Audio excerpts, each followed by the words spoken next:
जय श्री राम दोस्तों। राम जी जो कि एक भगवान है और भगवान ने प्रकृति में अद्वितीय और सजीव रचनाएं की है जिनमें इंसान सबसे बुद्धिमान प्राणी है। प्रकृति के 5 तत्व भूमि, गगन, वायु, अग्नि और जल ईश्वर की भौतिक उपस्थिति है। ये सभी जीव जंतु, पेड़ पौधे और इंसान उसी परम शक्ति के दिव्य कृतियाँ हैं। इंसान सबसे बुद्धिमान और जागरूक प्राणी है। जीव जंतु और पशु पक्षी जो कि इकोसिस्टम को संतुलन बनाए रखते हैं। वनस्पति और प्रकृति, पेड़ पौधे, नदियाँ, पर्वत और समुद्र जो जीवन का आधार है। मान्यता है कि भगवान ने मनुष्य को सही गलत की समझ दी है ताकि वे जीवन के उद्देश्य को समझ सके और आध्यात्मिक उन्नति कर सके। यह समस्त सृष्टि उनके प्रेम और रचनात्मकता का प्रतिबिंब है। ईश्वर ने सबसे पहले दिनों में पेड़ पौधे, सूर्य, चंद्रमा, तारे, समुद्र के जीव, उड़ने वाले जीव और भूमि के जानवर बनाए थे और बाद में सबसे लास्ट वाले दिन भगवान ने सबसे अंत में मनुष्य को बनाया। भगवान ने मनुष्य, पुरुष और स्त्री को बनाया सृष्टि रचना के अंतिम चरण छठे दिन में। मनुष्य को भगवान ने अपने ही स्वरूप में बनाया और उसे पृथ्वी के सभी जीव जंतुओं पर अधिकार दिया। भगवान द्वारा मनुष्य को गोरा और काला बनाने के पीछे मुख्य कारण वैज्ञानिक और प्राकृतिक है, न कि भेदभाव है। यह विविधता जलवायु और त्वचा में मेलानिन पिगमेंट की मात्रा पर निर्भर करती है।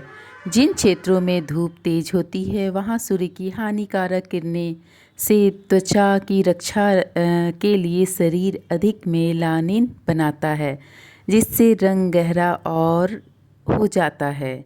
जबकि ठंडे प्रदेशों में कम मेलानिन के कारण त्वचा गोरी रहती है। गोरे और काले के पीछे मुख्य कारण है जलवायु का प्रभाव। प्रकृति के अनुसार गर्म देशों में रहने वाले लोगों की त्वचा में मेलानिन की मात्रा अधिक होती है ताकि वे भीषण धूप से बच सके। मेलानिन एक पिगमेंट है जो कि त्वचा को सूरज की यूवी किरणों से बचाती है। प्रकृति ने सभी को एक जैसा नहीं बनाया है। यह विविधता की दृष्टि की सुंदरता है। धार्मिक दृष्टिकोण से सभी मनुष्य ईश्वर की संतान है और रंग के आधार पर कोई छोटा या बड़ा नहीं होता है। मैं आँख की ड्राइंग बना रही हूँ। जैसा कि आप लोग देख रहे हैं, आँख हमारे शरीर का सबसे अनमोल और संवेदनशील हिस्सा है जो दुनिया देखने के साथ साथ आत्मा का आईना भी कहलाती है। ये 576 मेगापिक्सल की अद्वितीय क्षमता से युक्त है जो लगातार धूल मिट्टी साफ करती है और दिल के सच को बयां करती है।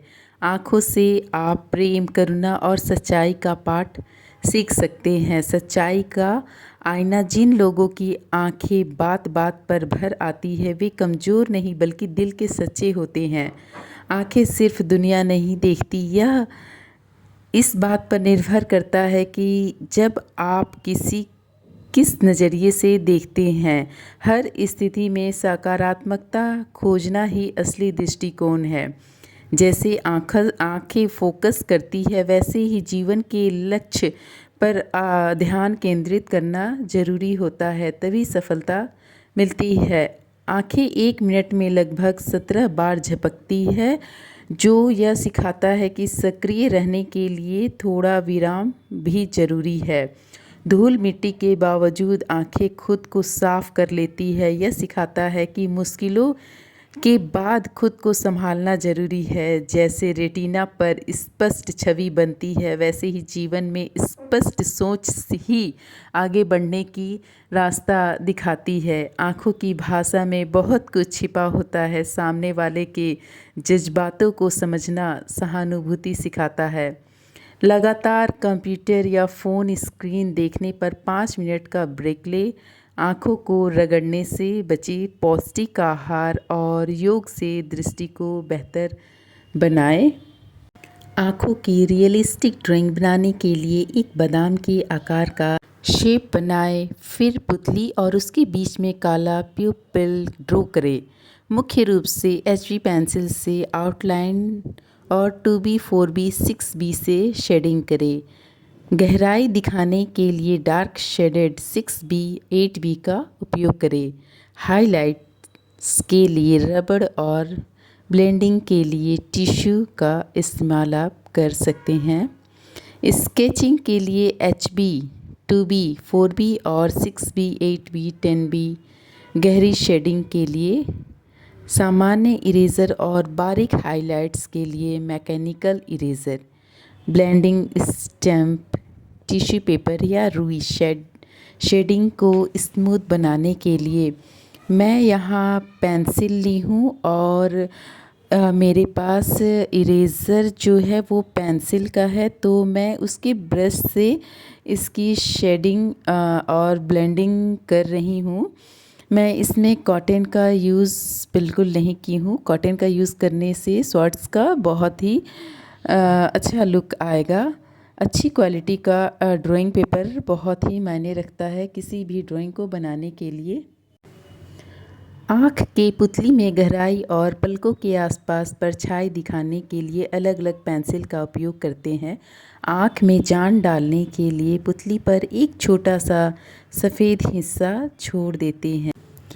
आँखों को आत्मा की खिड़की माना जाता है, इसलिए उन्हें स्केच करना हमेशा एक यादगार अनुभव होता है। आँखें खुद को सुरक्षित कर लेती है वो पलकों के द्वारा। पलकें एक मैकेनिकल बैरियर के रूप में कार्य करती है जो धूल, कीड़ों और तेज़ रोशनी से आँख को बचाती है।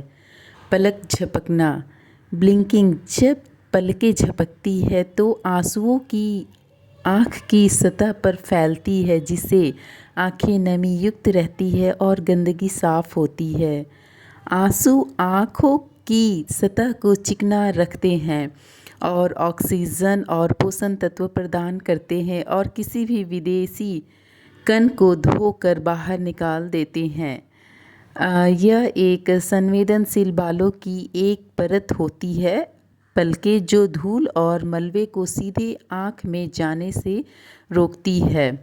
जब धूल और कोई कण आता है तो आँख की सतह पर मौजूद संवेदनशील नसें तुरंत उत्तेजित हो जाती है। उत्तेजना के कारण आंसू अधिक पैदा होते हैं ताकि उस चीज़ को बाहर निकाला जा सकता है। आँखों में सूखापन या विदेशी वस्तु के कारण रगड़ का एहसास हो सकता है। जब हम बहुत ज़्यादा खुश या दुखी होते हैं तो हमारा दिमाग उस भावना को पूरी तरह से प्रोसेस नहीं कर पाता है। आंसू इन तीव्र भावनाओं को बाहर निकालने का एक तरीका होता है। खुशी के आंसू हंसते हंसते या भावुक होकर आते हैं, जिससे शरीर में तनाव पैदा होने वाले हार्मोन कम होते हैं और फील गुड हार्मोन का संतुलन बनता है। अत्यधिक खुशी के कारण दिमाग खुद को संतुलित करने के लिए आंसू बहाता है ताकि हम वापस सामान्य स्थिति में आ सके। ये आंसू ऑटोनॉमिक नर्वस सिस्टम से जुड़े होते हैं जो भावनाओं के चरम पर होने पर सक्रिय हो जाते हैं। इसलिए अत्यधिक खुशी या दुख में आंसू का आना एक भावनात्मक प्रतिक्रिया है जिसे शरीर तनाव कम करने और संतुलन बहाल करने के लिए इस्तेमाल करता है। आँखों से रिलेटेड जानकारी और ये ड्राइंग आप लोगों को कैसी लगी कमेंट में ज़रूर बताइए दोस्तों, और अपनी आँखों की रक्षा कीजिए क्योंकि गर्मी आ रही है। सन ग्लासेस ज़रूर यूज़ कीजिए।